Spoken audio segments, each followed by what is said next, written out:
Peace, peace, peace and love, protection, prosperity.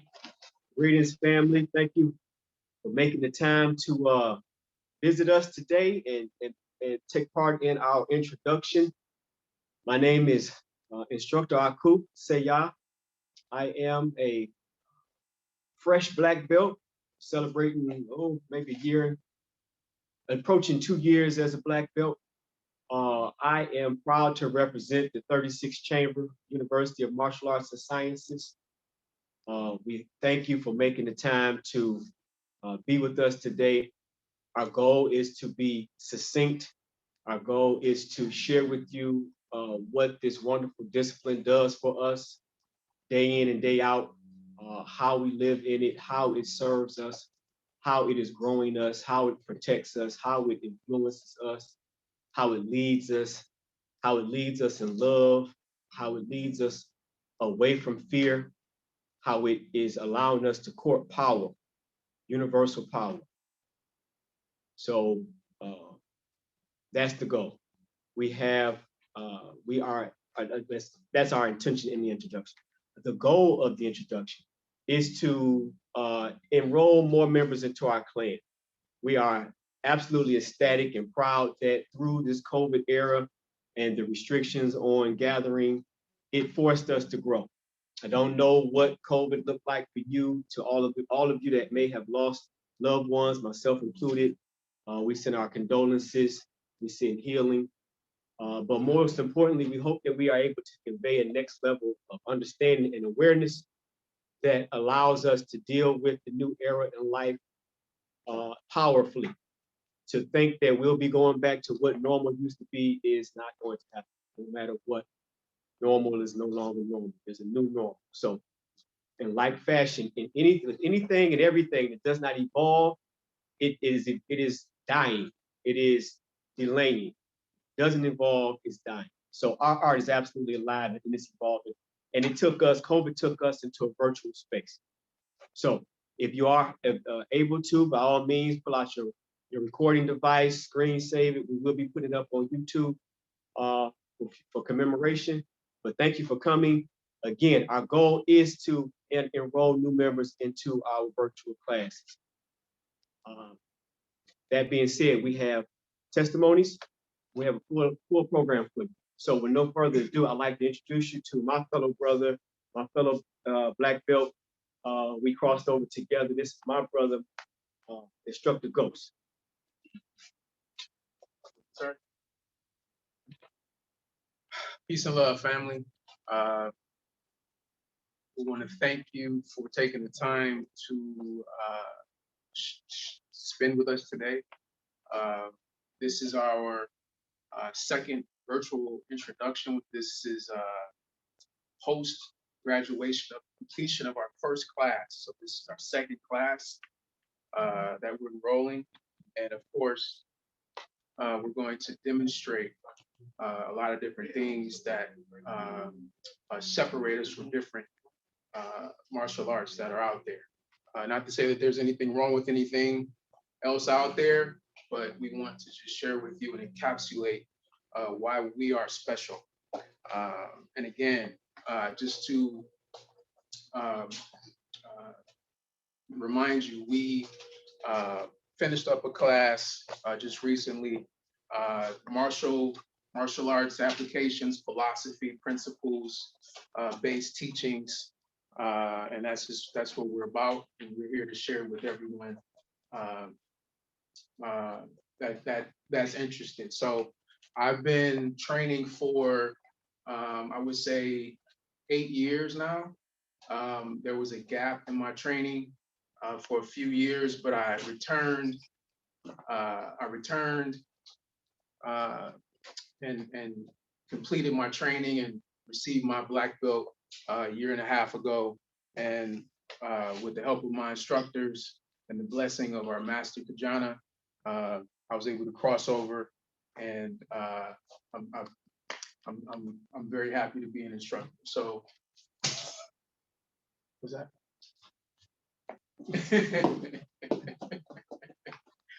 So, without further ado, I'm going to switch it over to our instructor, second Dan, Instructor Keith, and he's gonna take the reins from here. Thank you. All right, peace and love, everybody. My name is Instructor Keith. I've been doing this martial arts thing for the last 21 years. Started as a small child, and I've been with it ever since. And the impact that it has had on my life, as well as the lives that I've been able to touch, have been paramount. So definitely glad to be here with you. Glad that you're here with us. And like Instructor Go said, we do have a full schedule, full program for you guys. So just stick with us. And if you have any questions or comments or anything, just drop it in the chat and we'll be happy to answer. Up next is our senior instructor, Instructor Bondre. He's a second Dan. You'll hear from him now. Thank you. Hey, everybody. I am Instructor Vaughn, one of the founders of the 36th Chamber. The 36th Chamber started as a testing point for me from my instructor, Master Jawad Muhammad. He's transitioned on. We'll talk more about him later. But this happened out of our relationship with each other and the charge that he put on me to construct a curriculum that lends itself outside of martial, but life practical applications, which is a part of the distinction from us as it relates to other arts. So there'll be a lot of intentional transitioning between what's executed on the floor and how you execute in your social interactions in life. We draw very little distinction between those two arenas. So looking forward to engaging you all in this space and enrolling you into this space. Excuse me, is this anal acrobats?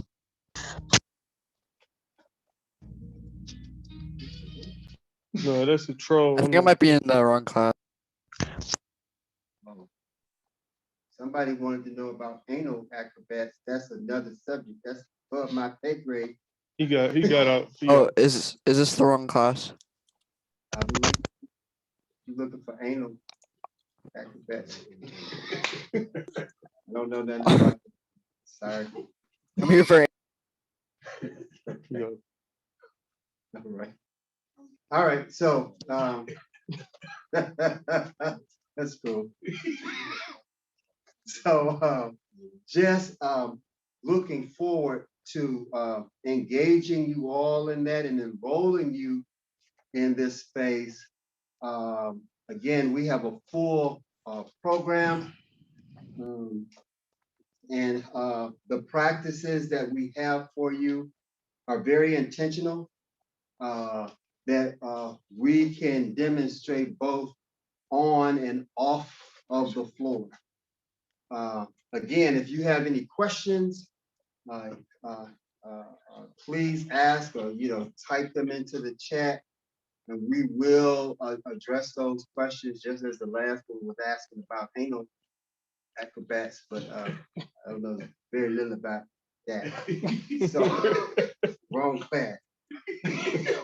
So thank you, and we're gonna go on with our program. Peace.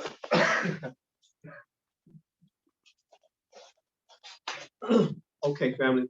So we were blessed to 29 weeks, was it? 28 weeks, that was the last class. We don't know if family really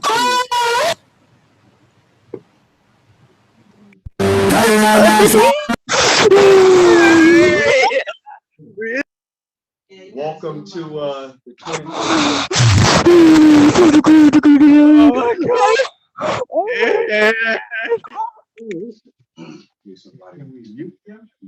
They are muted. Hey, yo, so fucker, Chamber University. You may have to close them out and then start back on. If this is going to YouTube, then they could flag you. So you may want to just close out and come back on. Yeah, let's close the whole thing.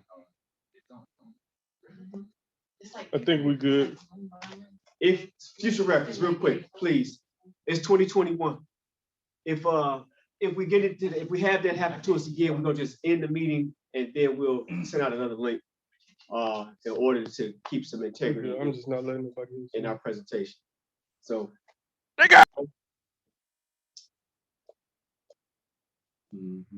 also, those who may or may not be astrologically inclined, we are in a spirit of time that's referred to as when the planet Mercury is retrograde.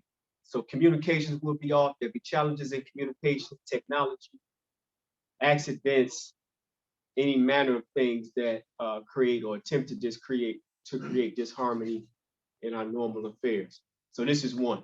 Months and months we've been having Zoom classes, and we've never had one incident like this. So it's befitting of the time.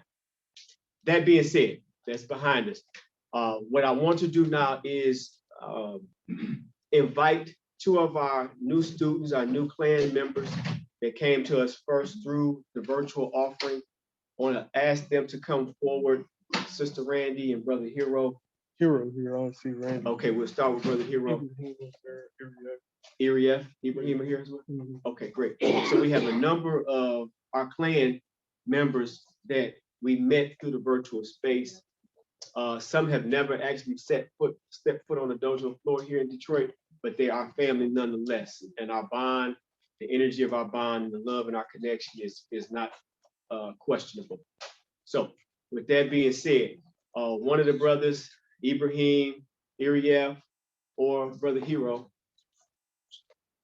please step forward and share with the attendees of today's meeting what our relationship looks like and what the discipline has done for you in a virtual way since the COVID pandemic began. Right.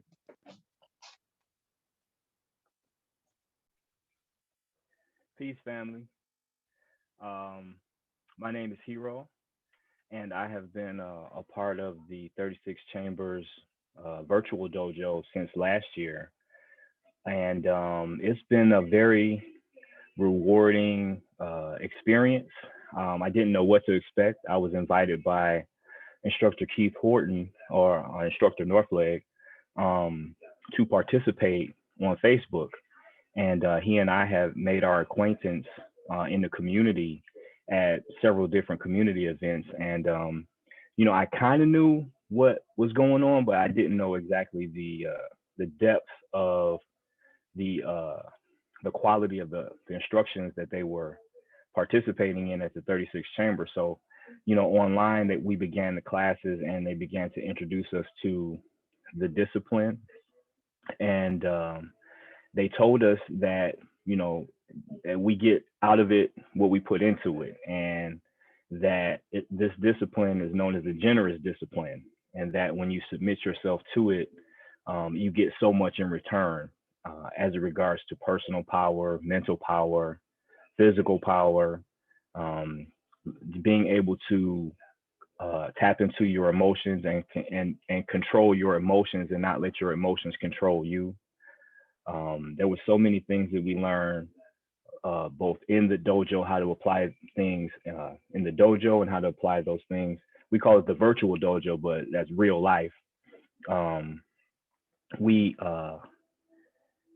It's just been such a fulfilling experience. It has been challenging at times, but it has definitely been rewarding. And I've met so many new people who are also on this path of self-exploration towards becoming the best version of ourselves. And I had no idea that I would be learning those skills when I joined the 36 Chambers. I thought I was going to learn some, you know, cool kung fu techniques and throws and kicks and punches, and that was going to be pretty much it, you know. But there's so much more than that that has been provided as far as instruction goes within the 36 Chambers. And I just wanted to share how very grateful that I have that I am to be a part and to continue to be a part as I grow into the art. And I would like to encourage, you to give it a try if you're interested, because the rewards are out of proportion to the investment that you put into it. It's really an awesome experience, and that's about all I have to share. Thank you.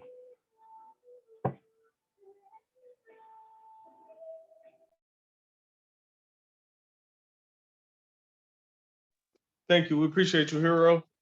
Ibrahim or Irief or Teresa.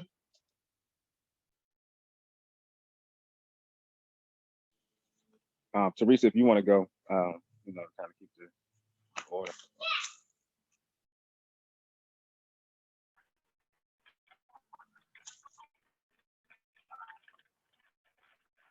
Peace, family. My experience is it changed me, and I'm still in the process of changing. I learned so much of this, not just movement, but mental, gain strength mentally and physically. The instructors are very, they care for the students, and they care for the students, and then there's student camaraderie with each other, holding each other accountable, and looking out for each other. If somebody's missing, where are they at? If somebody needs assistance, we're helping.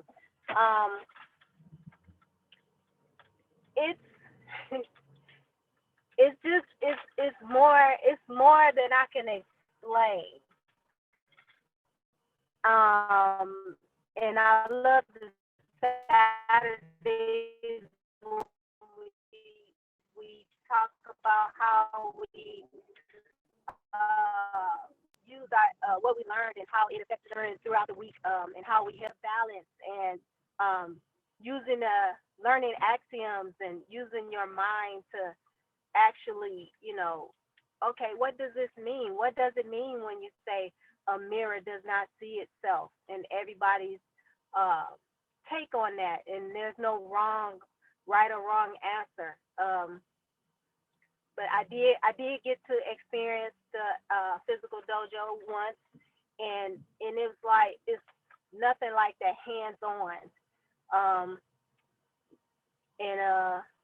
It's just that loving environment, and you got that, you hold yourself accountable. You learn to hold yourself accountable, that you're not just here on this earth just to, walk around, eat, sleep, go to bed, get up, do the same routine every day. You got another purpose, so it just opens your mind to that.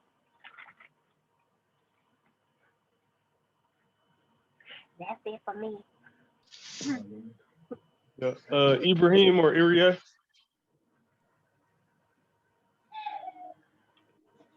Peace, family. So for me, I was introduced to the discipline, by my older cousin, who was a green belt in the chamber, and just off of just from that alone, because I trust his integrity, just as a person. So I immediately, locked into it, and the discipline came to me like at a pivotal time.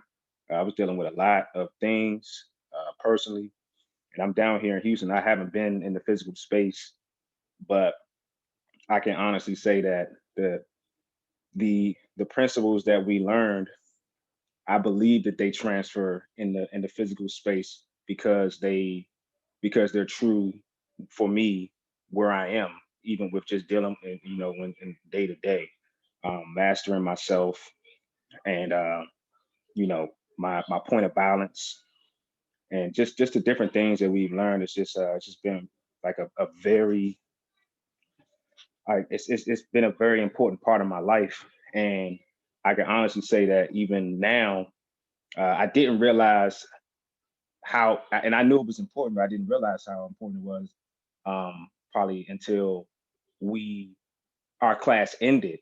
And then I would be going into these different little moods, and I'm like, well, what's wrong? And I'm like, okay, I'm not involved with my clan as much as I was. And so it really it really took a big space in my life, and it helped me to heal a lot of things that I was dealing with personally, and just like Brother Hero said, when you are sincere in your practice, even when you're by yourself, it works. All of the principles that they taught us, that they taught me, I applied them. And you can ask anybody in my life. You can ask my wife. If my kids can sit still for more than 3 seconds, they'll tell you. It's definitely helped me to just to calm down and and think things through. And it's just that, I found my another part of my clan, because I was feeling disconnected from the community. Um, Before I met everybody. And so even now, things have changed a little bit for me with my personal schedule, but I could feel the difference. So I know that home is, where my clan is. So I need to make sure that I'm, diligent and staying connected.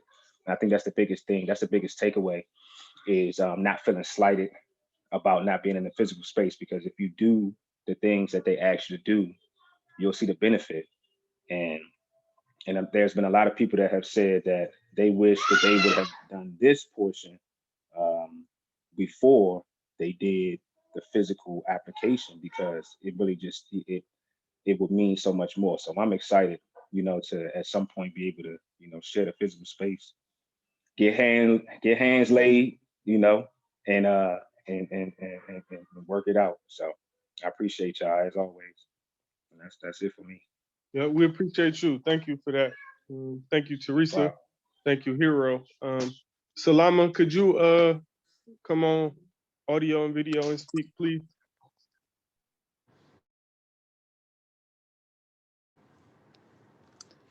Hi, everyone. Can you hear me?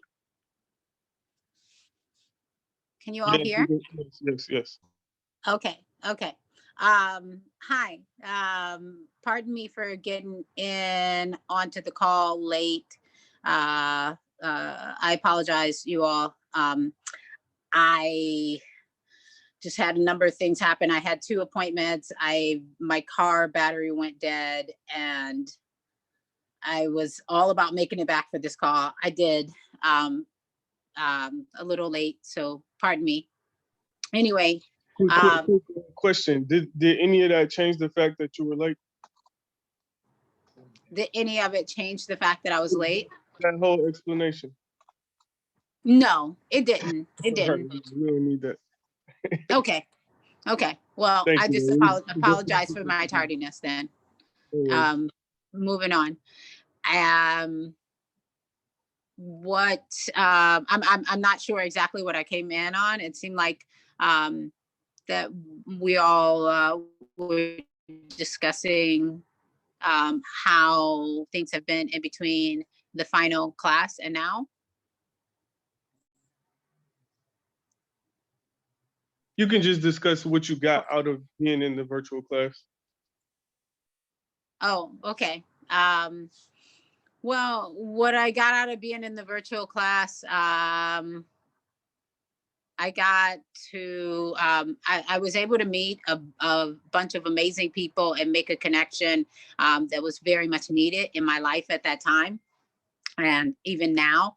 And I was able to move beyond a bunch of timidness, I believe, that I had during that time of like at the initial part of videos, sharing videos and things like that. And also just even sharing interactions. I got beyond that. And this place has been like this whole meeting everyone in the 36 chambers, both virtual and physically. I was telling my brother yesterday evening how it's been really life-changing and game-changing for me, how I negotiate and how I interact with, and maneuver throughout life. And I was saying that I feel like I've met this new family, and what I realized is I've learned so much about interacting with different people and different personalities that I realized that I wasn't interacting with my family as much as I could be because of my own ego, and how I wanted to interact with them. I only wanted to interact a certain way, is what I realized. And being in this group, interacting with many different personalities and learning how, our interaction and our ego, how we feel about our interaction, it plays a big part of how our ego is in control of us. And so I believe what I got out of it was obviously really getting into the work of my ego, really getting into that and what that means, and also what family means, is what I got out of it. I mean, that's what I got, at the top of everything. But obviously, we all got a great deal of things out of it. And now I have the actual physical space, which I'm very grateful for, and grateful for you all as well. Ashe. Natal. Thank you. Thank you. Thank you. Yeah. Thank you, Sister Saloma. So a couple of things. One, I'm not going to apologize to you because you know full well as being a student in this art, you don't get full warnings all the time. So we saw the sister's heart in her integrity. Integrity is important to us. We talk about she came into the meeting. Number one, let me clearly say thank you, sister, for Goddess Queen, for your time and giving of yourself. She had no forewarning. We pulled her out we put it out on the floor, and you need to demonstrate. And so that's what she did. That being said, it keys into a number of things, how the art is transferred into life. But when you ask yourself a question, what does being a virtual student of martial arts look like? Like, how do you do that? This is the same question we asked ourselves because it really had never been done in the history of our art under our governance or our instructions, Grand Master's governance over the last few years. So what does that look like? Largely philosophical input. So there must be a foundation, a firm foundation laid in the philosophical realm, because we must be about the business of introducing, in many instances, foreign information to this onboard supercomputer we call the brain. We talk about things that the vast majority of people have never discussed before. When you think about what is metaphysics, and are you familiar with the energy centers in the body referred to as the chakras? These are the sort of contemplations that many people, again, may never have thought of or heard of. And not only do we introduce them, but we get in depth with them, but more importantly, we live in them. We make them a part of our waking state. What I mean by that, we are in the midst of, I personally am in the midst of, this week, Tuesday, will be the fourth and final lecture on the physical formula for power. So over the last 3 weeks, fourth week being this Tuesday, I have been tasked by my senior instructors to explain the physical formula for power in a philosophical manner and in a life applicable, life transferable manner. How does it apply to orient itself in our lives? So that is a context to be unpacked at another time. But the point is, our virtual students, they are committed to attending class on Saturday. It will be this time from 2 to 4. We did 7 plus months, 20 students, which, by the way, we do have an intention. We would like to enroll as many new students as humanly possible to be a part of us, to grow with us. So if we get another 20, beautiful. If we don't get 20, beautiful just as well, because those that come are called to it. So we have an axiom in the art that goes as follows. By selection, the discipline makes no mistakes. By selection, the discipline makes no mistakes. So our discipline is a live, living art, which, by the way, we were remiss in not making that clear. So our roots are founded in Kempo, Kempo. Other places you'll see it spelled with an N, but the roots of our art are Kempo, which loosely translates to the way of the fist. And in the beginning, as it was first handed down to us, it was a very hard style that was, rooted in bludgeoning and force for force. And over time, it evolved as our seniors, our grandmaster, Kajana Setterways, who Instructor Andre will give you a brief glimpse of who he is. As he grew, he also transformed the art. And he moved us from a hard, forceful art into a softer art and utilizing, the crane system and other soft approaches. So whereas before we would bludgeon a weapon coming into us or block, he gifted us with the beautiful tool of a maneuver, which does not allow us as combatants to stand and go blow for blow, muscle for muscle. It doesn't work. And again, as was alluded to earlier, not to disrespect any other arts, because throughout the annals of history, we can see clearly that they were used to defend people that couldn't defend themselves. So this is no disrespect. But as it evolves, a hard art that requires blocking does not serve every human being the same way. Because if I have to block, and I'm a small stature person, I'm, under 6 foot, 160 pounds, under 6 foot, under 200 pounds. As a man, I'm a smaller stature man. So it doesn't serve me or anybody smaller than me to block a linebacker, to block a sumo wrestler, to block anybody. It doesn't serve me, because if I can't match a muscle for muscle, force for force, I'm losing. And so what good is an art that does not allow you the ability to protect yourself in any number of situations? So that being said, I don't know what took me on that path exactly, but it was important to make that distinction to you, that the art is that of a soft nature that allows a man, woman, or child to be put in a position to protect themselves, and allows for full expression of every individual, even through the personality. So while we are not a technique-based training system, we operate in principle. And because we operate in principle, not only does it serve the broad spectrum of humans, size, sex, personality traits, aggressive, passive, etc. Not only does it serve us in that capacity, but it also has directly transferable skills into the virtual dojo, which some call real life. So with that being said, as a student, you will be expected to attend classes on Saturday, again, same time from 2 to 4.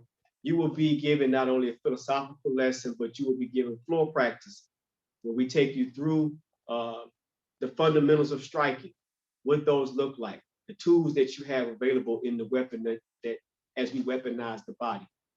And then giving you clear-cut instruction along those lines. You'll then be given homework, and you'll be asked to and expected to turn in a video demonstrating what was taught to you on Saturday by midnight on Wednesday.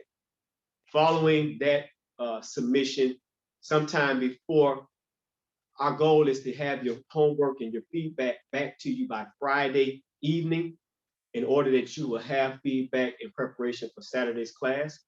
But it is our task and our commitment as instructors to each week by week, each of us is assigned a certain group of students to critique. So last class, and even in this one, we would limit the enrollment to 20. And last cohort, each of the 5 of us as instructors, which, by the way, one of our brothers instructors is not here. He had work obligations.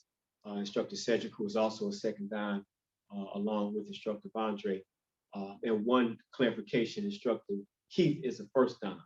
So myself and Instructor Ghost are not donned yet, but we are black belts. Instructor Keith is the first Dan, and then both Instructor Cedric and Instructor Ron are second Dan, and Instructor Andre has the longest tenure on the floor of all of us. With that being said, you have literally 30, 20, 20, 70, 20, 90. You literally have almost 100 years of collective and combined martial practice in the discipline. Nearly 100 years, no exaggeration, in the 5 of us as leadership. Before we talk about our long-standing enrolled colored belt ranks. So the point here is that not only do we have, are we blessed to have a full and robust knowledge-based, practical application-based in the art, but you will also be recipient of that time and tenure. So again, up to 20 students is who we hope to enroll, at which point every week, 4 of you will be assigned to one of us as instructors, and you'll be sure to get one-on-one communication, critiquing the homework, and then we make ourselves available to you throughout the course of the week for discussions or other things. So just a glimpse at what this enrollment will look like and what you can expect.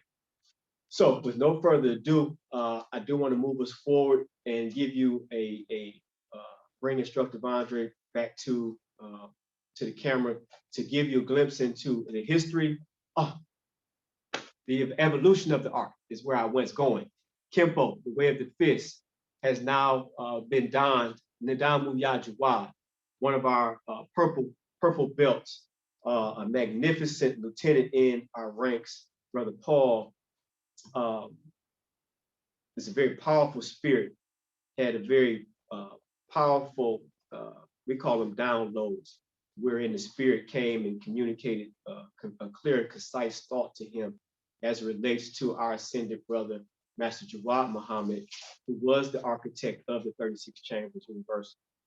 So as we find ourselves at this point, I think it's a good time for us to share in a moment of silence in commemoration of Master Jawad, whom inspired Paul to dub the evolution of Kempo into Nadamu Yajawa, the generous discipline, because it has proven to be such a thing, is that it is generous in feeding us all and allowing us to grow on and off the floor. And one of Master Jawad's quintessential focuses was to create the warrior of knowledge.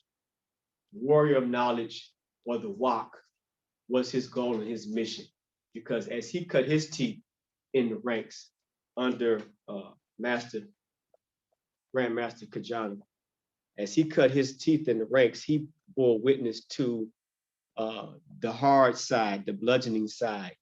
And there were plenty of people, men and women, that could kick and punch and beat everybody up. But unfortunately, they were getting beat up in life. And so it was his personal mission to be sure to usher in a new epoch in the discipline, and that being the warrior of knowledge.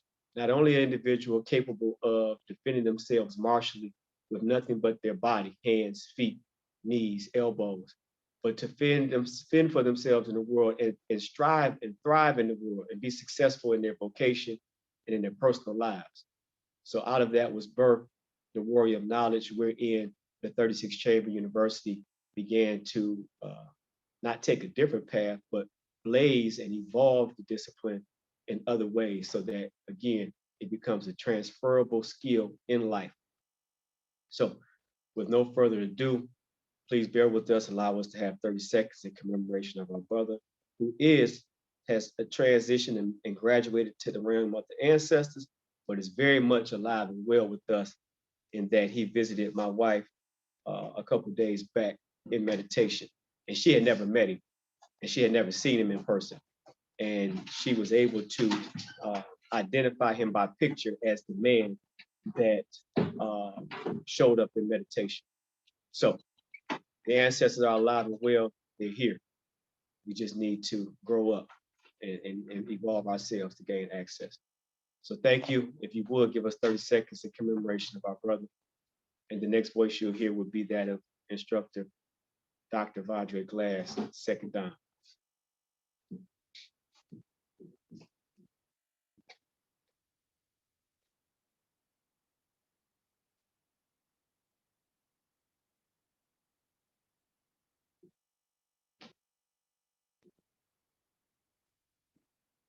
Thank you.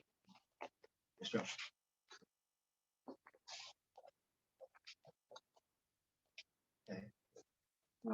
Just to talk a little bit about our lineage. The art was initially passed from family to family. Professor Chang introduced our Grandmaster and invited our Grandmaster Namu, into his family. And a part of introducing Grandmaster Namu into the family was a sharing of the art, where Professor Chang shared the art of Tumfo with our Grandmaster. And in the Vietnam War,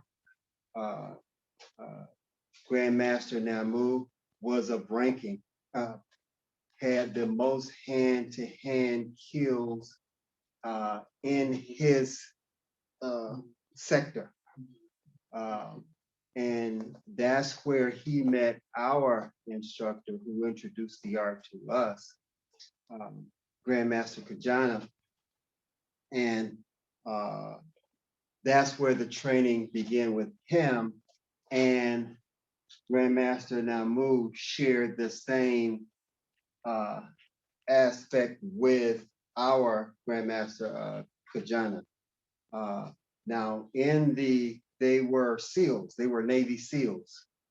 And the art was passed from person to person. And in the training, our Grandmaster came back from the war, Vietnam War, and started sharing and teaching what he had learned overseas in the power of the art. Kinpo, as it was introduced to us, is not a sport. It is probably the most vicious art that you can involve yourself in. There are a lot of, it's based on 5 animal systems as was shared with us. And in those, in each of the expression of these animal systems, you'll visit the viciousness of the art. In that we don't readily participate in tournaments, and that we do participate in some tournaments. I think I've changed the envelope there to when introducing the art to children, and there are some things that we restrict ourselves from in going to tournaments. I would have to coach my students. You can't do this, you can't use this, you can't do that. And I'll put them in this box, as it were, so that they can just get the experience of engaging with other arts. However, at the top of the conversation, have to employ an Vietnamese express that this art is definitely not a sport. So in that you will, or many of us have learned to enjoy arts on TV, Taekwondo and the like. Again, nothing against those arts, but you won't find us in that circuit. So again, just wanted to make that was one distinction. Many of our instructors were Navy SEAL, Green Berets, Rangers, and the like. All of our top instructors ranked in the service, serving the country, as well as coming back and serving the community. Always involved in the forefront of social movement. our Grand Master was at the forefront of, embarking and involving not only himself, but the students in the Detroit riots, in the rioting. We were involved ourselves in that and employing peace between the police and the citizenry. So we've always been at the vanguard of social service to our community. So that is a distinction and a lot about our instructional staff and how we were trained. At the top, Instructor Aku made a distinction about the use of blocking and how we do not employ blocking because blocking solicits strength or from a student. And in the power of this art, or what makes this art powerful, is that we can take a student of any size or stature and have that student employ a power in using the art where the strength or the size is not a prerequisite for success. That's one distinction in the power of an art, that you can give it to anyone and they can express who they are. They can express it powerfully and do so effectively and efficient. So their size is not a prerequisite to their success in this particular discipline. Strength is external, where there's an employment of muscle and girth for a student to be successful. In this particular dojo, you don't see weights. We don't encourage or employ weight training here, although many of our students use and get into weight training. Nothing wrong with that, but we don't use that as a part of a prerequisite for being successful in this art. So that's all external. What we do is embark upon power, which is internal. How do you use your internal mechanisms to ensure that you embark on universal power, which has a lot to do with where we spend a lot of time in meditation, and which is for laying, sitting in the lotus position, to moving meditation, which ultimately where we move our students towards moving meditation, where they're employing and embarking universal power, and they're used as a vehicle that this power is expressed through. So that's just a little piece of the distinction between power and strength. So I'm going to have one of the other instructors talk about principle-based teaching as well as the walk. And we'll have instructor Ghost do that explanation. Thank you for your time. Peace and love, family. So a great segue from power versus strength into our teaching, which is all principle-based. So when you train with us, you're not just learning, a few moves, because a few moves won't operate in every scenario. That's why our teaching or our philosophy is based upon principle. So the understanding of power isn't just, something that you can do haphazardly. There's principles involved, and there's a formula for power. So that is something that was taught and shared within the first class in the group. The formula for power and those components and principles were exploded. So you have point of balance, directional flow, mechanical conditioning, and point of contact. That is the formula for power.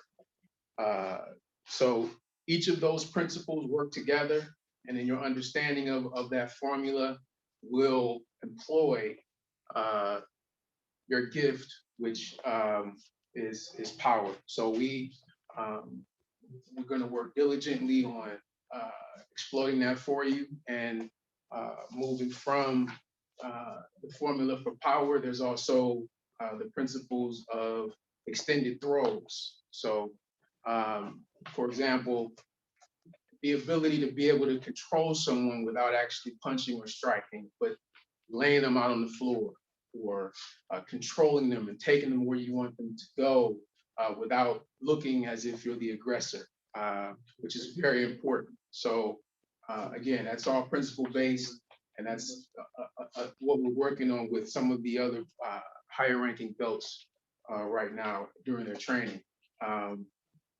What else? There's extended throws and then multiple attack. So everyone's been in has been in a situation where you've been, surrounded by a few people. You might have, had to, throw a few blows. But if you're ever in a situation where you're faced with a multiple attack, it's not just kicking and punching. It's all principle based. So again, it's all shared in the dojo. We definitely we will get to a point where everyone will be able to understand those principles and effectively employ it, and you'll be fine. Good. Okay. What else? All right. So, instructor, turn it over to Instructor North. He's going to talk to you about the WOP, what that means. Instructor North. All right, peace everybody. Again, I'm Instructor Keith, or Instructor Northleg, and one of the principles that we have is called the WOK, W-O-K, which stands for the Warrior of Knowledge. And so that was basically the foundation, as we spoke about earlier, of the entire 36 Chamber University. So it began with the idea that in the past, there have been hundreds of warriors that were created, people that you couldn't touch, people that, had the cleanest mechanics or moves that you would ever see. But that transferability was not there. So they were winning in the dojo physically, they looked good, clean, and all of that, but they were losing in life. And so out of that recognition came what we have deemed the warrior of knowledge. So it's about taking the principles that you learn inside of the dojo, so to speak, and taking them out into the world. So you heard some of the testimonies from the people who have been in the virtual class. And even though some of them have never stepped foot in the dojo, we've never, physically with our own eyes seen them do any punching or kicking, they were able to take the principles of the art that we've bestowed on them, and they took it into their real lives and were able to use it. So they used it in conversation, they use it in the boardroom, they use it amongst family. And that's like one of the biggest pieces of this art, is that because it is principle based, it translates and transfers over into everything that you do in life.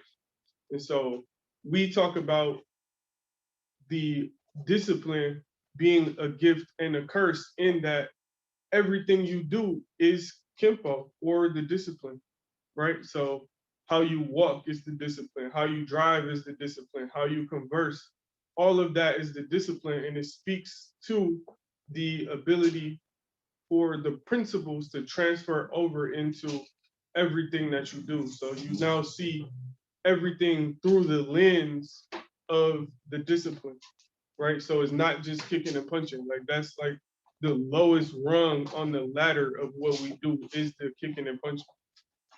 The philosophical practices and principles are what is important and what you'll use on an everyday basis, right?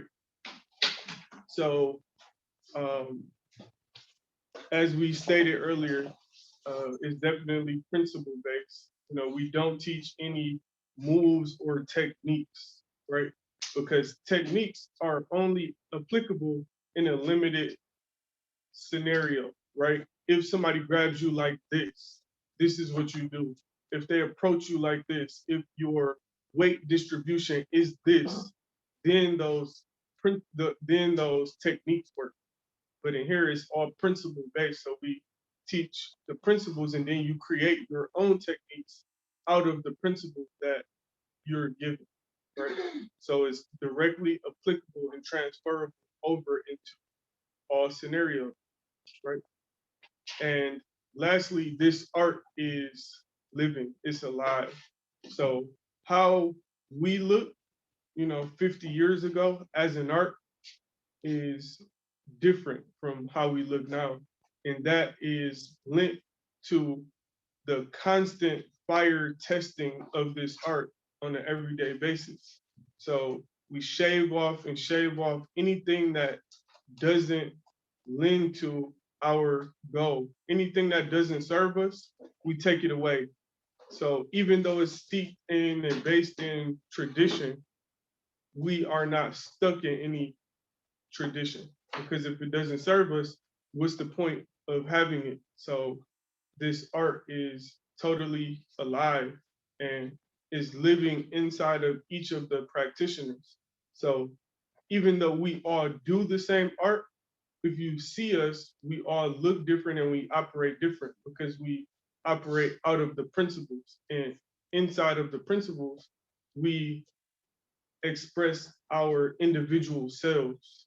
So as long as it's principally sound, the technique is going to vary depending on who is performing whatever it is that we are performing.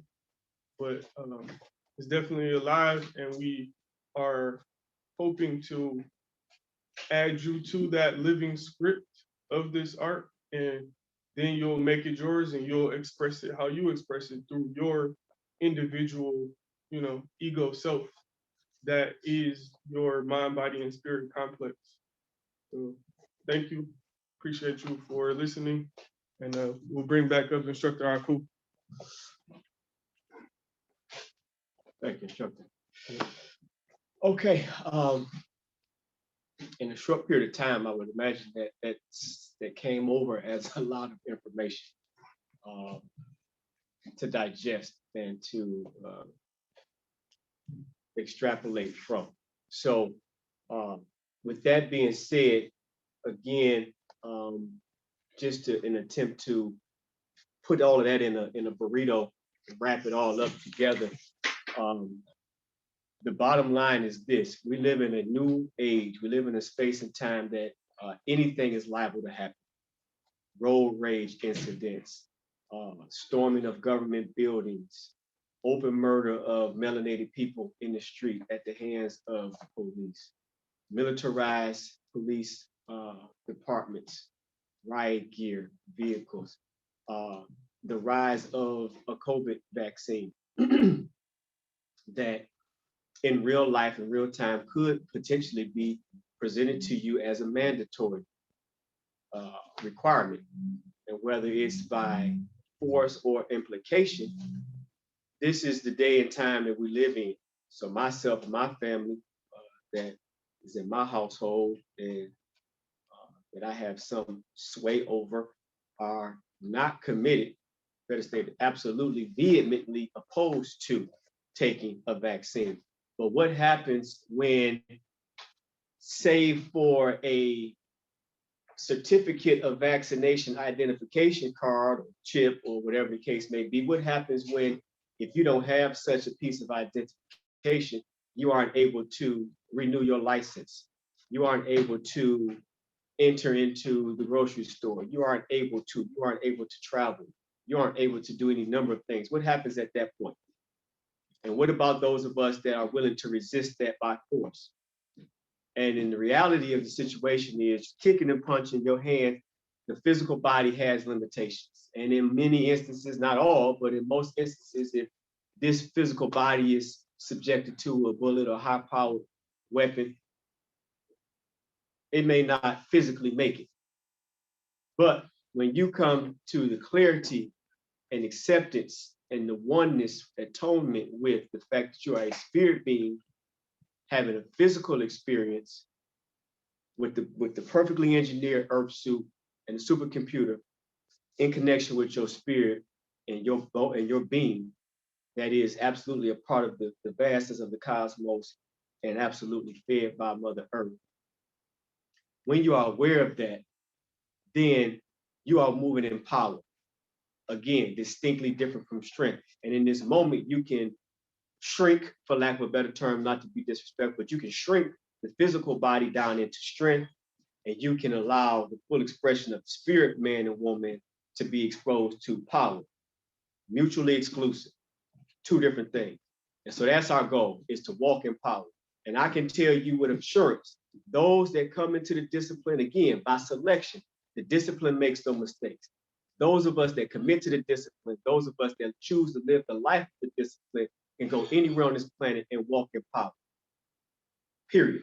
Because the worst case scenario, you transition to flesh. Best case scenario, you demonstrate God, or God is in a situation that most people wouldn't walk away from. Cower at, shrink in, fail in, lay down and die in. So if you want access to power, I know we standing in power. We're courting power. Does that mean we win every fight? Probably not. Does that mean I can take a bullet to the chest? Depends on the day and what God say. But the point is, even in death, so-called death, what we call transition, I would transition to power. And I can go anywhere in the planet. And I ain't never the biggest person in the room, but I come in like a giant. That's who I am, based on this discipline. So with that being said, I do want to also, invite you that we have fun. So this might be serious, and let instructor our crew lighten up a little bit, because I get down, I go that way. But let me keep it light. We have a beautiful network. I'm not on social media. I don't have a Facebook page no more. I'm not on Instagram. I don't tweet. I don't do none of that. But I'm addicted to Telegram. I'm addicted to our Telegram. We got 4, 5, 6 different chats going, and it's all the social I need. They're hilarious. As one of our sisters coined, we got some dependable comedians in the ranks. Get your daily laugh on. This week, as a matter of fact, today we're on day 10, and I charge my entire clan. We're on day 10 of continuous meditation. Somebody in our clan has been rolling out the bed at 4:45 in the morning to meet on the floor, to do 15 minutes of gratitude, and then to do 15 minutes of focused meditation on the chakra of the day. So since Tuesday before last, on Tuesday, class that I taught on Tuesday 2 weeks ago, not this past Tuesday, Tuesday before last, I was inspired by the Spirit to issue a meditation mechanical conditioning boot camp. And we committed for a week, and we would get up, we would roll out, we would set our alarms for 4:45, allowing ourselves 15 minutes to, get your hygiene together and get yourself prepared to come to the space. Another thing about our space that's important, we embrace all manner of religion. Many of us do not subscribe to a specific religion, but many of us were rooted and birthed out of Christianity. We have a beautiful Muslim, Islamic faith-founded family that's in our ranks. We have people that were raised as Buddhists. We have I got goosebumps thinking about it. All praises due to the Most High, because we are doing the work. I got to give it to you. We're doing the work. If you want to be about doing the work, if you want to be about change on planet Earth, if you want to be about protecting yourself, empowering yourself, if you want to be about walking in intestinal fortitude, we have that. we have that to offer. So we have a wonderful space. We have a wonderful time. So that's the social side. We just had a bowling event last weekend, had a great time. So it's not always, so serious. We multiple events at one another's houses over the summertime. We had a movie night. Thank you. Movie night at my house where I proposed to my queen. So, and it could all happen over Zoom. So it's all good. With that being said, how do you join? How do you become a part of enrolling in the class? Through Patreon, patreon.com, Patreon. Now, mind you, everything will be dropped in the chat, but patreon.com//36 Chambers University. You can find us on Facebook, Instagram, and Twitter, not Twitter, Facebook, Instagram, and what? YouTube, all under the same handle, 36 Chambers University. And in the future, let's talk about future things. So now, again, I'm charging the clan and inviting you perpetually. There's no reason, out of the number of people that are connected to this discipline, there's no reason we should ever go for the foreseeable future without one of us holding the space at 5 a.m. There's no reason in the world from 5 to 5:30, somebody from this clan is not holding the space in meditation. The instructional staff has agreed that we'll be doing 3 days on and 3 days off to be in position to usher and encourage us to keep moving.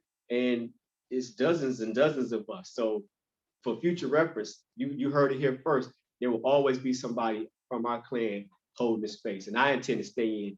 I'm in 10 days. I'm feeling the power, I'm feeling the clarity, the control of thought.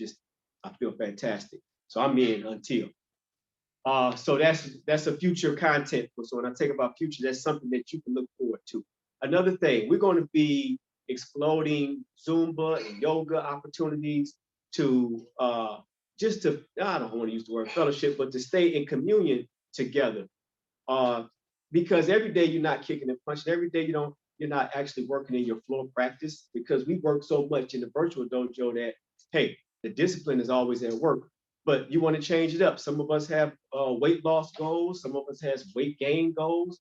Some of us want to, are in that stage of life where it's time to start stretching the body so that you can stay flexible and go forward. We are striving to clean up our intake. So the vast majority, I would say, are vegetarian or vegan. Some of us, like myself included, I'm working my way away from, entities that once had parents. I still love some salmon, and I ain't over the what they say, the barnyard pimp just yet, but I'm working my way in that direction, adding more live fruits and vegetables, cleansing more regularly, et cetera, et cetera. But the point is, everybody's in a different place. So there's no judgment here, no judgment zone. Now, refuse to let that swine go, you might get some cross eyes, but other than that, no, I'm just kidding. No judgment, I'm just playing. Bottom line is no judgment. It's all about evolution. Everybody's in a different place. So with that being said, the cost of enrollment is $50 per month. Through the Patreon app, it will automatically withdraw your payment the first of the month. This is one of the reasons why we're having this meeting strategically planned this week, so that those that will enroll will be coming in time so that payment will go toward the month of March. And it's just that simple. So without further ado, we're going to move into some physical demonstration, after which we'll have time for question and answer, and then we'll conclude. So if you bear with us for just a few minutes, let us prepare ourselves so that we can move and allow you to see some of the art and expressed. Today, we have assistant instructor, Sun Ray, who is a blue belt, recently upped her rank as a blue belt. She has been doing a phenomenal job. She was raised in the discipline. Her father literally had her on the floor as a 5-year-old little girl, literally. Her father is a long tenured law enforcement officer, well ranked in our system, and he has put the art to work in his livelihood for the last 30 years probably.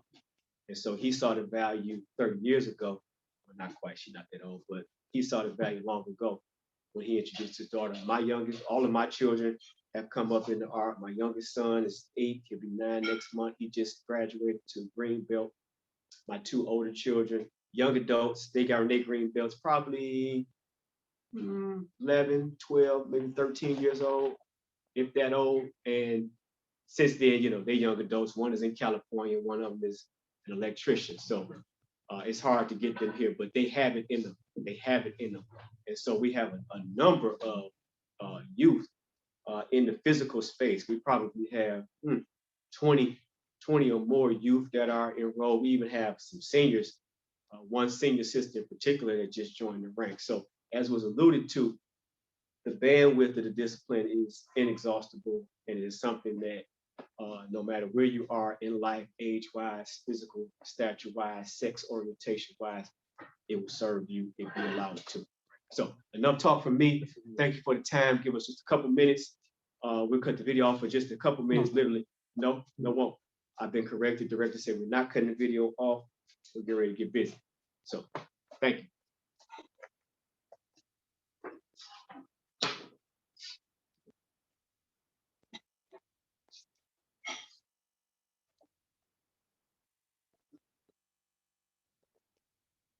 So the instructor Andre is going to choreograph how it goes. But bottom line, what we have here is just a standard 1 by 12. If anybody is in the rehab business, carpenter, husband, wife, etc., you've seen these boards before. It's just a untreated piece of lumber, and so this equates to at least that of a rib. So the force that it takes to come through this board is equivalent to that which will minimally break a rib. Period. Not, there's some folks, especially the internet folks, with boards don't punch back, sarcastic things such as that. That's cool, that's true. But again, as was stated, our art is not for sport. We don't wear cups, we don't wear gloves, we don't even wear mouthpieces. So when we work with one another, we have to do it in care and in love. And there's no reason for me to bring full force to you to potentially break your rib or shatter your orbital bone or break your nose on purpose, break your shin on purpose. There's no reason for me to do that on purpose when we can work to grow together, explore the art, and then we can utilize tools, training aids such as these and others to fortify and evidence that, yeah, I am moving in power. So that's my foundation for this.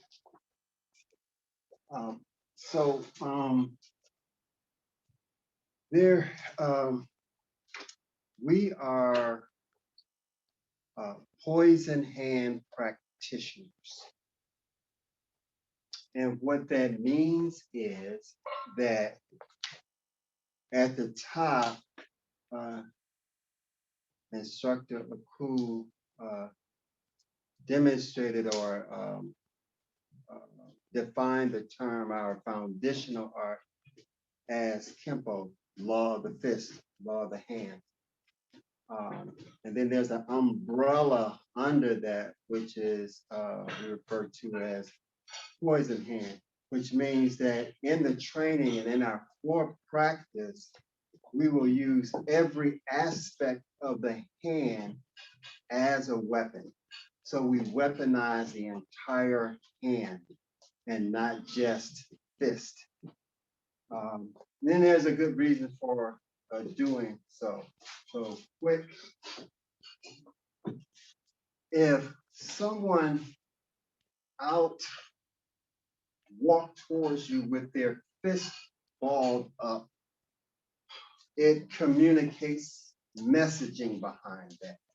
Oftentimes, if someone's walking down the street with their fist balled up, they will create a path of people backing up, right? However, people will allow you close proximity and or allow you to approach them with your hands open. This is seemingly a passive way of engaging. However, we can employ power from these positions under the system of, under our poison hand system. So that's going to be demonstrated to you in a number of ways. So we're going to bring on one of our blue belts, and we are, you're going to see her break with her hands open, not closing her hands at all. It's going to be all open hand breaks. And so we're going to show you a number of those. So I'm going to bring her on. We're going to set the stage up for her to break with the open hand. We have people holding.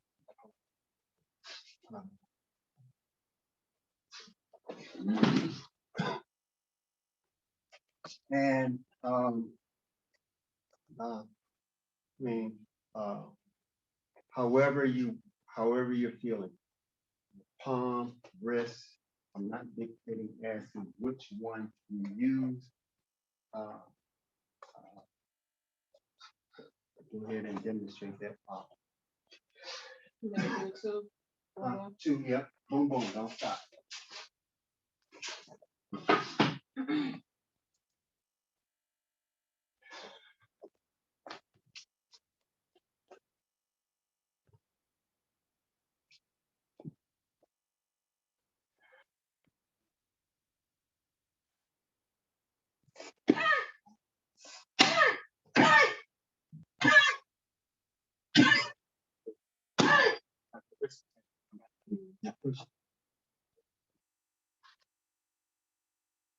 Push it down. Push it down.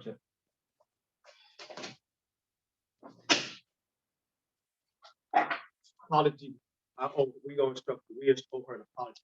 We totally forgot that her wrist was injured. No excuses.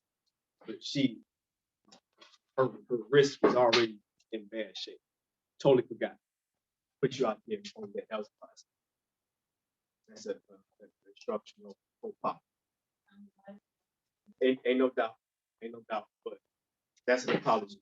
Not an excuse, but an apology to her for putting her in a position to use a weapon that has already been injured. But one thing for sure, if it was a pretend, we wouldn't have set you up for that. So again, in right divine order, it's a real board. Otherwise than that, it would have been done. You saw what happened here, and then the use of the foot, which the instructor was on purpose about not having her deploy the foot because that's easy work. And that's that easy work that he talked about, that practical application. A woman, not a big woman, small and stab, somebody put their hands on her. She bring that foot straight through the groin. She cracking that pelvis. It's happening. If she don't do nothing but put your testicles up in your throat, you're gonna let her go.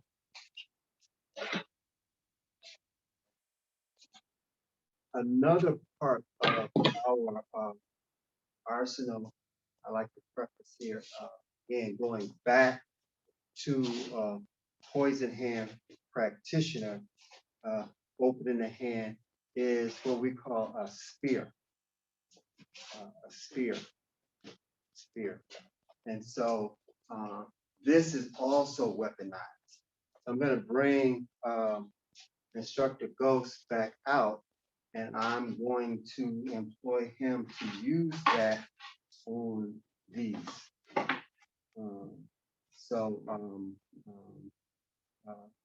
Instructor, when you are ready, I got the boards up here.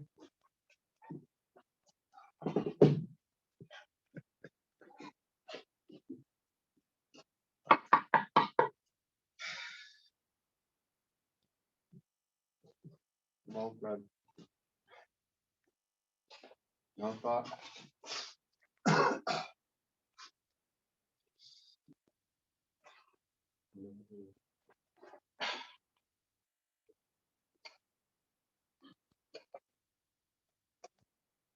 recapping this because he.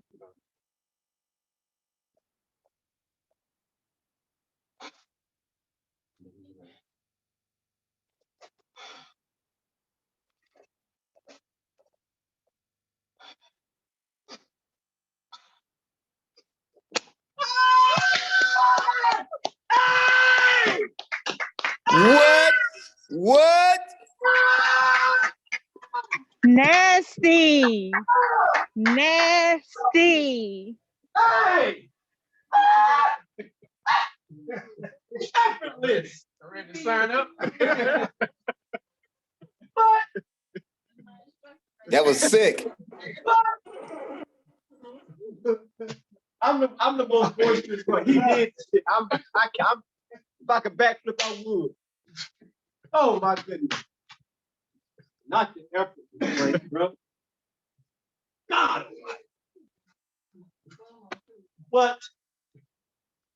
Woo! As you can see, Not effortless. every aspect of the hand is weaponized. That goes to the throat, to the stomach. Very powerful interaction there, where you don't have to close the hand to ensure power. Power is recognized and demonstrated throughout the entire discipline. And that's just a snapshot of what you can embark on. We take you down through those roads and those areas of power where you can express yourself in power very easily. So again, that's I think another demonstration, or is that it? No, we need one. We need one more. Okay. I need my own way of brown. Okay. I need my blue belt.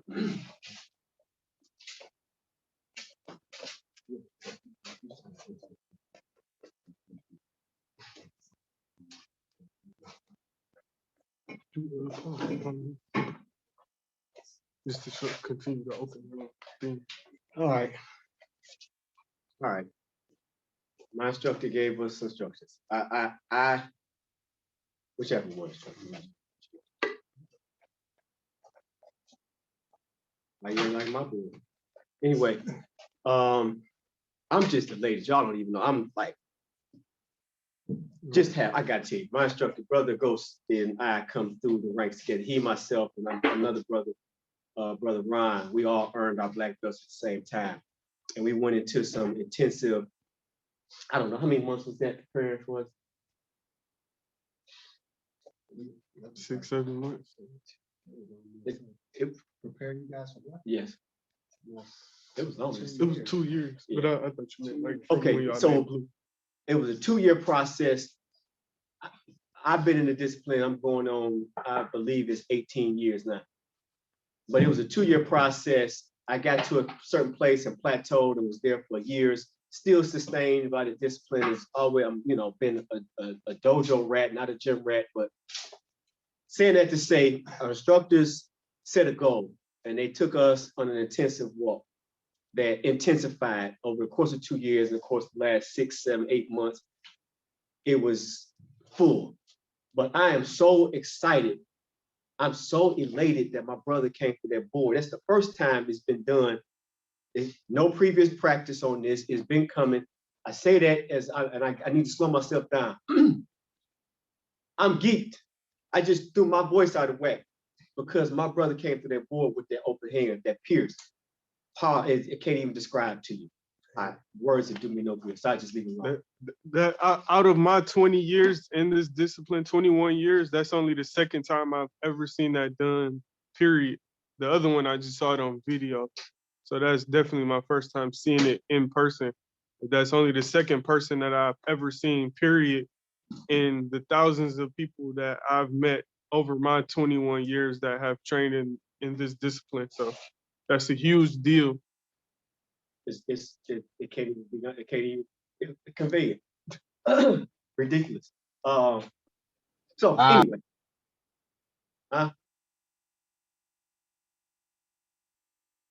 And one thing that was so clear, it was effortless. And that's what we strive for, is to have power out in front of you. There was no muscle. You can't even put, it was no muscle. It was broken before he touched it. Power. Anyway, let me not digress. Next up is he's still wearing the rank of blue, but Jalen is on the brown track. And my nephew is getting ready to deal with a 2x12. So this is twice the board of a twice the width of a 1x, 1.5 inches thick, still 12 inches wide, cut on 12 inches in length. So we're up in the ante, and the power quotient required in order to break it. And without further ado, he's been requested to keep the open hand. He's going to do it with a palm heel. Support me, instructor. So you want me to support you? Let me support you. He got the vice grip pain. Yeah.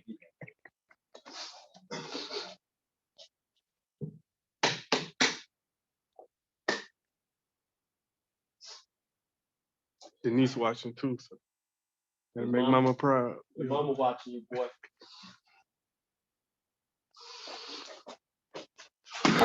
No pressure.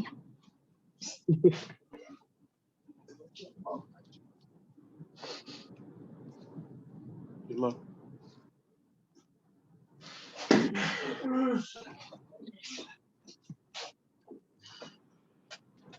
It's your fingers.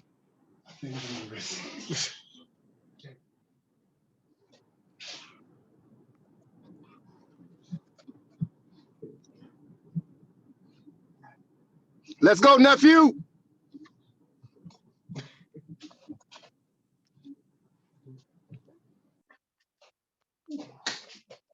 You might have to get on the knee for that. Are we close enough?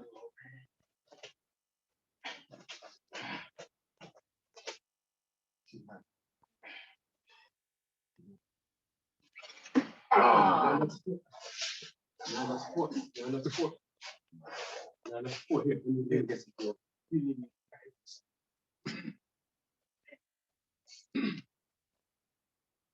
Everybody's hands gonna be messed up after this. Right?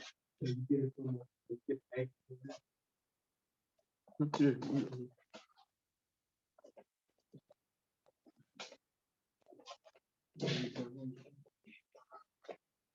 Once you come through, I'm gonna support myself.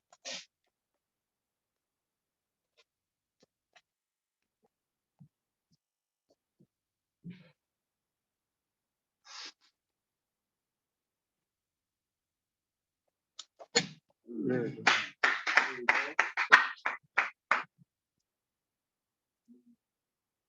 See, Good job, Jalen. Good job. what's important to understand about power. Ooh, never seen it like this. Strength requires resistance. Power does not. But power, when the receptacle is not sufficiently rooted, power overtakes it. And I'm not attempting to give you double speak. I believe that part of the reason the first two didn't work is because we didn't have effective enough support. He could have missed it. He was off center. He wasn't focused. All those things at play. What's important in a introduction, in a invitation to join us, what's important is that you see the evidence of something less than perfection. Ain't no stage, because anybody in their right mind that want to convince you of something, lie to you, deceive you, or cheat you is gonna make sure the board was already cracked. You see what I'm saying? So I'm saying that to say, you see something, you see real life at play. Shit don't go like you want it to go, excuse my French. You got an idea, you got an agenda, you got a goal, you got an intention, but hey, life is life, and it throws at you what it throws at you. So the boards didn't break because it ain't staged, it's real. So I say that as a caveat to the fact that I believe in some way or form, some facet of it, we hadn't supported him well enough, which Spirit say, put your back to the wall. And the results are effortless breaking. So aside from that, we found in our last introduction that the movement of combat does not translate well through Zoom. The pixel frame or whatever instructor could tell you better than I can, but we move too fast for the Zoom to catch it. And so without stretching our time any longer, we thank you for being with us this amount of time. It's a great time for us to segue into questions and answers. And again, the goal is 20 students in enrollment, any portion thereof, we welcome you. With no further ado, by all means, let's raise your hand. Instructor Northleg will moderate and take you off of mute individually so that we can have a coherent conversation. Thank you very much.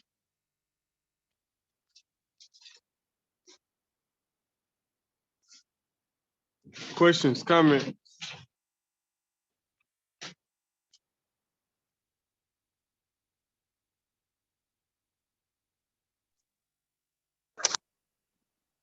Paul, I miss y'all. I'm watching live. Sweet, miss you too. Thank you, brother. Thank you. I love y'all. Any new people watching and seeing us for the first time have any comment whatsoever? It can be so-called negative, it can be supportive, doesn't matter to us. Anybody have anything? You get anything of interest? Questions? Yes, hi, I'm Darius, Hero's son. Is there, I heard y'all say raise your hand. Is there a way I can raise my hand on here? I don't see it. It is, but you did great by speaking up. Don't worry about it, brother. And maybe other people can't find it down at the bottom. Is it under participants? If you tap on the screen, if you tap participants, It's just Okay. it's under more. Is that the three dots? Yep. Okay. For future reference, those who may not know how to find it, if you can find the three dots on your screen at the bottom, you probably have to tap it to bring it alive or bring it up. Hit the three dots in there, you'll be able to hit the raise hand button, and then we'll call on you. Go ahead. All right, well, I just wanted to thank you guys for allowing us to witness what you guys have going here and what your students are capable of. I actually wanted to congratulate that one young lady who it seemed to me like she broke the board when she had an injured wrist. So that's all types of impressive. I have nothing but good things to say about that. So my one question is, how do you guys prepare for, like, real life encounters? I took boxing for a few years while I was in college, and our boxing instructors had us spar quite a bit. So my question is, how much, if at all, do you guys do sparring combat with one another? And if y'all believe that's even a viable way of training? Oh, absolutely viable and absolutely non-optional. And you bring up a great point, Darius. So in full transparency, there is but so far we can take you in the virtual space.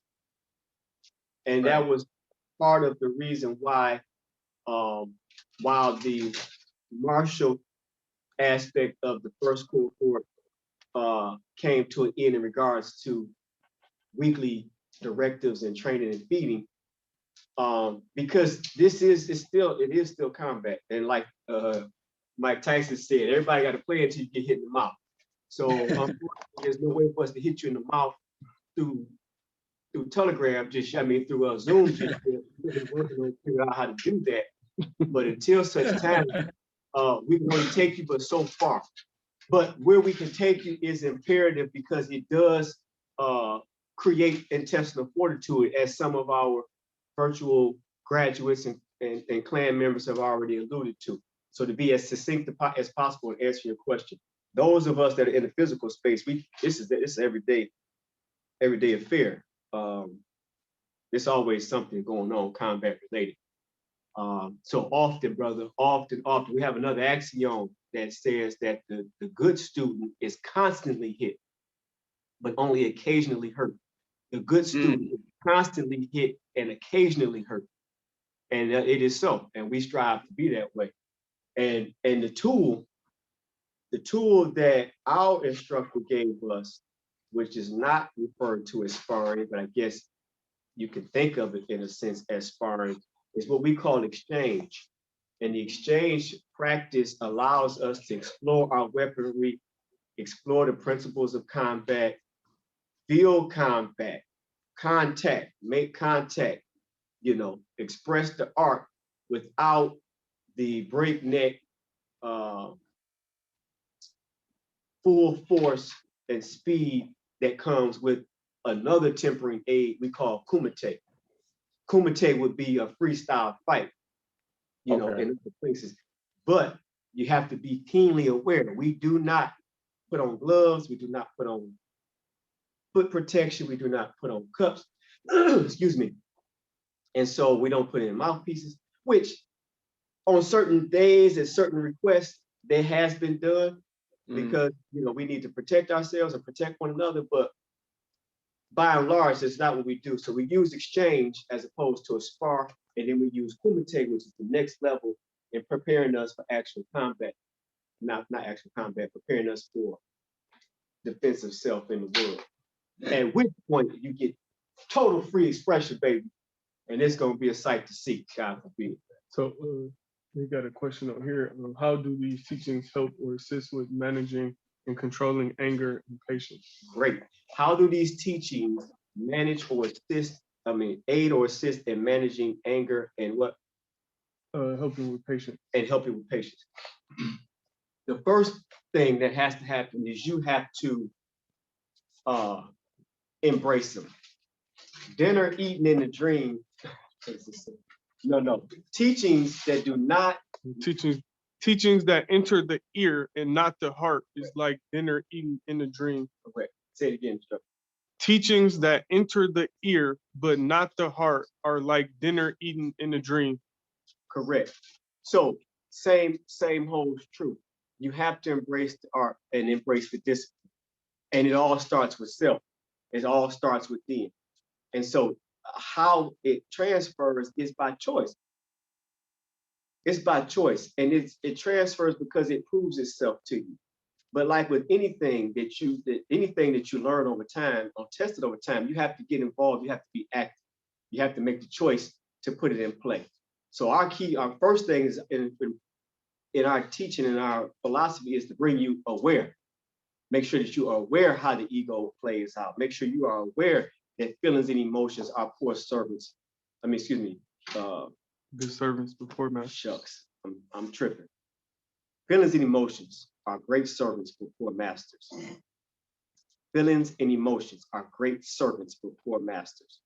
So at the moment, you let anger or love or jealousy or envy or a lack of self-confidence, sadness, grief, any of those things, the moment you let those things take control of you, they are no longer serving you. And now they're mastering you. And based upon the question, you sound like a person that has seen what happens when you don't master anger. And I am a person that actually literally went to anger management classes to make sure that I brought myself under subjection. So, and that's a choice. And then you have to decide to live by it. So awareness first, laying out the principles, universally founded principles that allow us to govern ourselves. And then you have to put it into play. And I believe Instructor Andre would like to speak to that as well. Great question. Thank you. Please keep them coming. Greetings. Great question. Just wanted to touch on what was said and how does that translate into a calmness, help you deal with anger and the like. In the demonstration, you saw students going through boards. That practice in and of itself taxes the temperament, taxes the spirit. We have various aids that will test your temperament.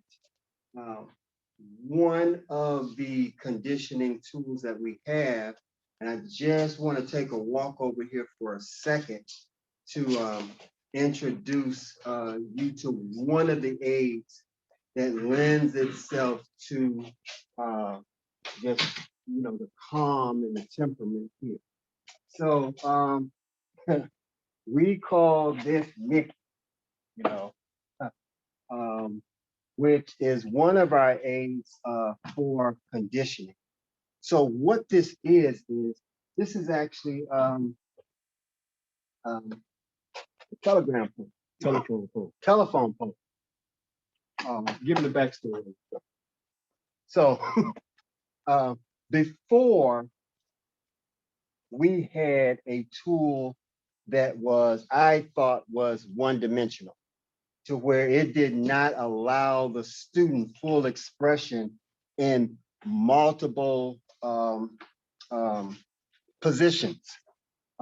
Before, it was simply one-dimensional, where the student can only express him or herself from a straight perspective.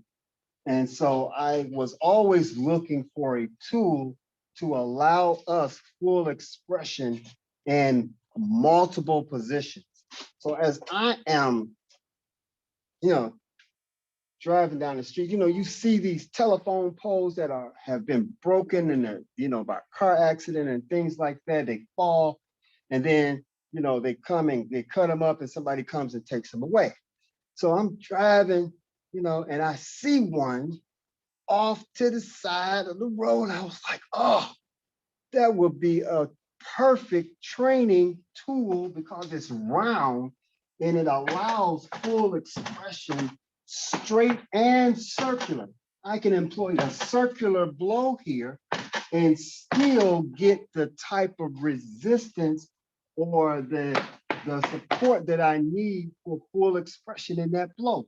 So I get the telephone pole that was cut up, they cut them up already, put it in the back seat, split it in half, and then we employ this tubing around it with regard to the rope and the like. So there's a reason for this rope. We talk about that later, to make sure that your blows are correct. You can't do a ghetto blow on this. The ropes will actually rip your flesh from your hand. The blow has to be a straight blow, right and exact. I can't do this on this. Striking the blows like, as you would say, a boxer strikes the bag. So there's a very specific way that we actually employ blows or execute blows. So this is one of the tools that will definitely teach you to be calm. It would actually teach you temperament, because this will definitely tax you. And you will have this calm. So we put you in the positions where there is an emotion that you are experiencing while you're striking this, right? And in the expression of that emotion, we teach or instruct you to go past the feeling of that emotion and take care of the business at hand. As the top would say, emotions, feelings and emotions are good tools, but poor masters. So another tool that we use, okay. So this is just one of them. So I've been told that there's too much. So I'm gonna stop right here. No, I'm saying wrap it up. You can. Okay. So good question. This is one of the tools that helps with your emotional that you bring to the table. Any emotions that you have, you will definitely experience all of them on this board right here. So do you have any more questions? That was a good question on temperament and what helps you get calm. You definitely have to exude some calm in doing what they did, especially when you do it and it doesn't break. You don't get the result, and then you have to go back at it as you saw earlier. You saw that on both of the students as well here. Any other questions?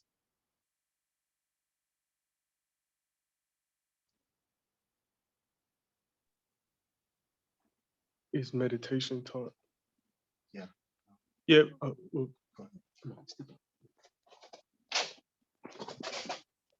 so we had two questions. So the easy question somebody asked, were the classes recorded? The classes are recorded, and we post them on YouTube as a private link. We post it on YouTube as a private link. So anybody who's enrolled, you'll get access to the recorded classes. So that's a great question. And then the other question was, do we practice meditation? Teach meditation. Or do we teach meditation? And actually, meditation is one of our foundational practices. So as Instructor Arkul talked about, we do the meditations at 5 a.m. But further than that, meditation is the foundation of what we do physically, mentally, and spiritually. It's all predicated on and founded on that principle of meditation. And in the past, meditation had been introduced at Black Belt, whereas at the 36th Chamber, we started introducing it at White Belt, so that as you grow through the discipline, the meditational practice grows right along with you. So it allows you to be powerful, to stand in the face of, danger and all of these types of things, and be able to walk through it as a person who is not affected by that, because you have now control of self based on the meditational practice. Instructor, explode that just a little bit more, how that plays in life. It's not a foe, somebody doesn't have a knife or gun on you, but how we employ meditation in our daily walking, in our daily For sure. life. So inside of the dojo, we have different attacks: knife attack, gun attack, club attack, chain attack, multiple attack, all of those things that are putting the physical body in danger.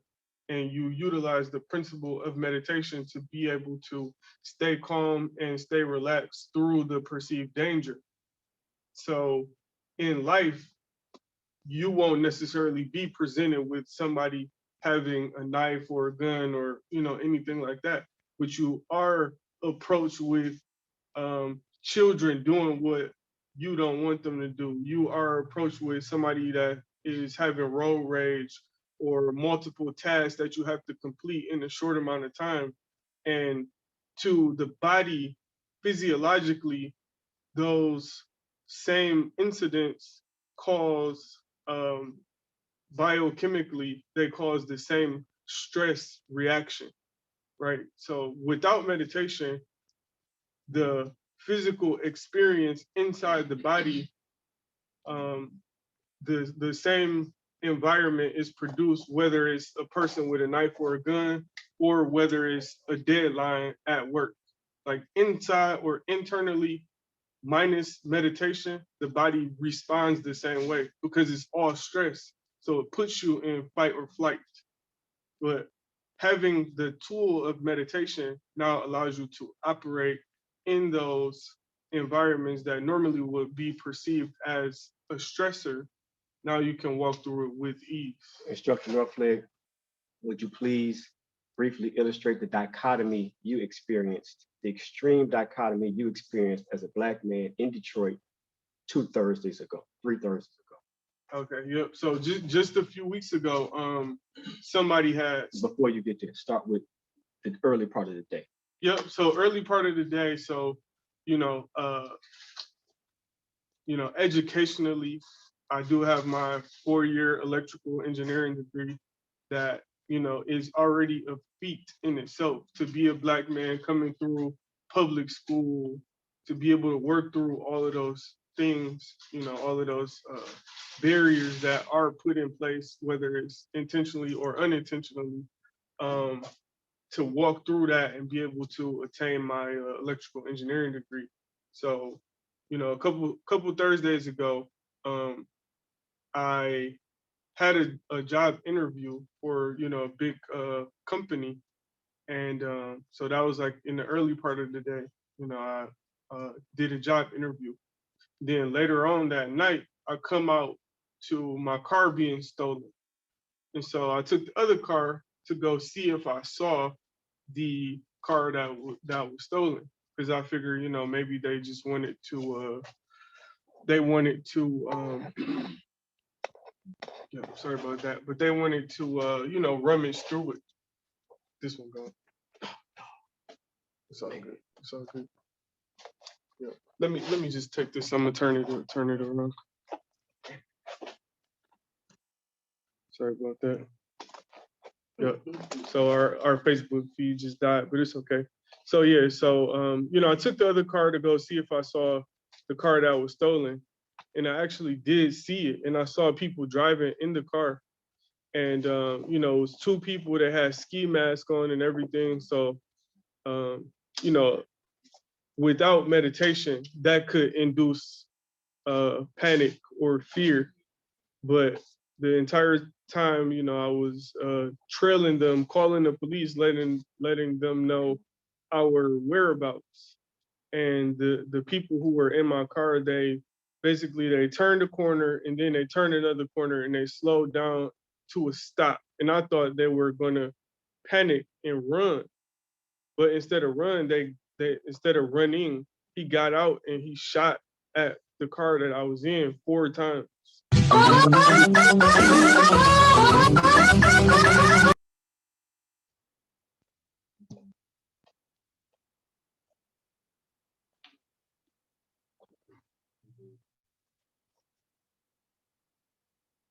Sorry about that. These Zoom bombers, I'm not sure how they are getting in, but anyway. So yeah, they shot through the car 4 times, three times through the windshield, and then 1 time through the hood of the car. They shot the car while I was in it, while I was driving. But because I do have the foundation of meditation and the foundation of training, never did I panic, never did I scream, never did I, you know, lose my cool, even in the midst of being shot at and, you know, inches literally from being shot. And you know, I was on the phone having a conversation the entire time as this was happening. And I just owe my calm, cool, and collectedness to the discipline and to the foundation of meditation. Like, you know, where normally people would enter into a fight or flight state, panic, you know, you lose your acute senses where, you know, because you are in that fight or flight situation. None of that happened. And I owe it all to meditation and to the discipline. So it literally saved my life. Like, had I not had this, I could have literally been dead, like, you know, but I wasn't because of the foundation of training. So I think that's what Instructor Aku wanted me to speak about. Absolutely. That absolutely was what I wanted you to speak about. And I think that's a great space for us to close right on time as we near the 4 o'clock hour. My instructor is very soft-spoken and reserved. The reality is the same as he stated. I just gotta undergird this. Any of us that have had a job interview, any of us that have had a big test to take, you know, earned a degree, whether it was your GED or associate's degree, or took a course through work to take you to the level of certification class, skilled trade, licensing, real estate, whatever you do, whatever you've done, become a parent, become a grandparent, any number of things. We all have had those moments, i.e. the moment my brother Instructor Ghost had, in knowing that here's a test, a test you've never taken before, that's on the table. You must be able to go within. You must have a connection with self. You must be able to go within to meet that measure. Sometimes you can see it coming, and other times you cannot see it coming. But breathing and being, meditating is the key component to success. And even if many of you are probably taking some time and explore some of the internet offerings of gurus and business professionals and other places and other offerings to learn how to make money, or The Secret, you know, attracting that which you want. All of these things they all come back to meditation. And it's something that has not been widely taught in the West. It certainly has not been something that's been widely taught to us in urbanized environments and social economically challenged environments, but the meditation is the key.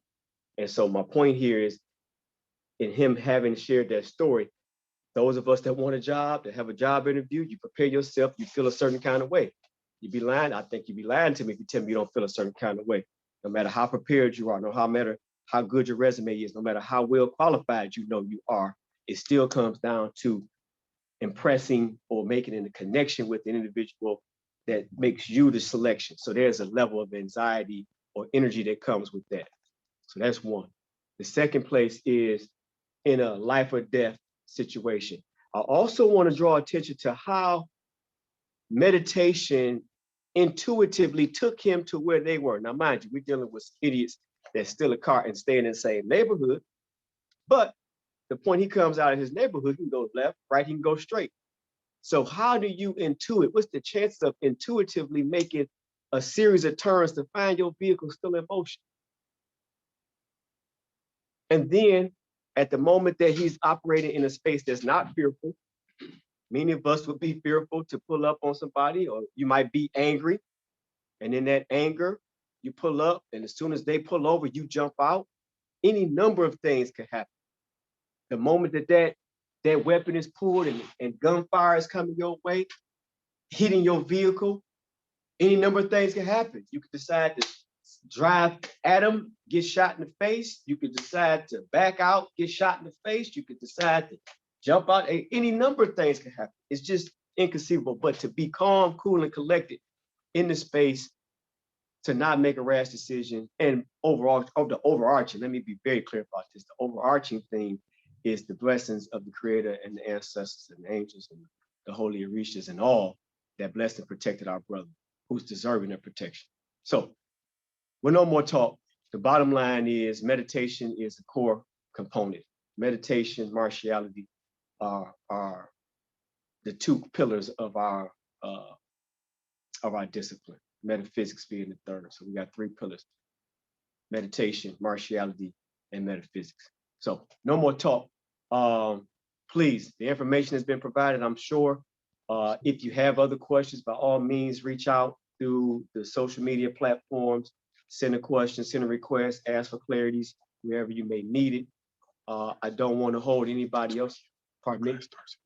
Okay, and for clarity, today is the 6th. Those that enroll, class will be officially starting on the 20th of February. So not this coming Saturday, but the following Saturday will be day 1. So I'd like to ask you to make a bold and swift action, take action and join now. But by all means, you reserve the right to contemplate, reach out if you have questions or comments, and we'll be sure to answer them.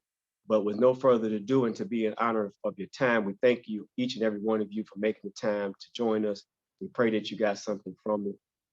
And we're just here to be conduits of the blessing that the Creator has shown us, and to convey power to those that desire it and are willing to court it in the pursuit of making the earth the better place, the best place it can be, and then having control of your own life. Because at the end of the day, that's all we have. We have limited control of that. So no more talk. Peace and love and protection, prosperity. And we hope to see you on the floor and hope to have you join us in our ranks. Thank you. Peace, love, and miracle blessings. It's wonderful to see everybody. Thank you wholeheartedly. Thank you. I know their voice and I know their language and that intention. Glad you joined us, sister. Peace. Thank you guys so much. Love, family, love y'all. Love you too. Love y'all. Peace and love, everybody. family. Love Peace, y'all. people. Peace. See you Peace. guys soon. Peace, peace, Peace peace. and love from California. See you guys on the floor soon. Peace and love.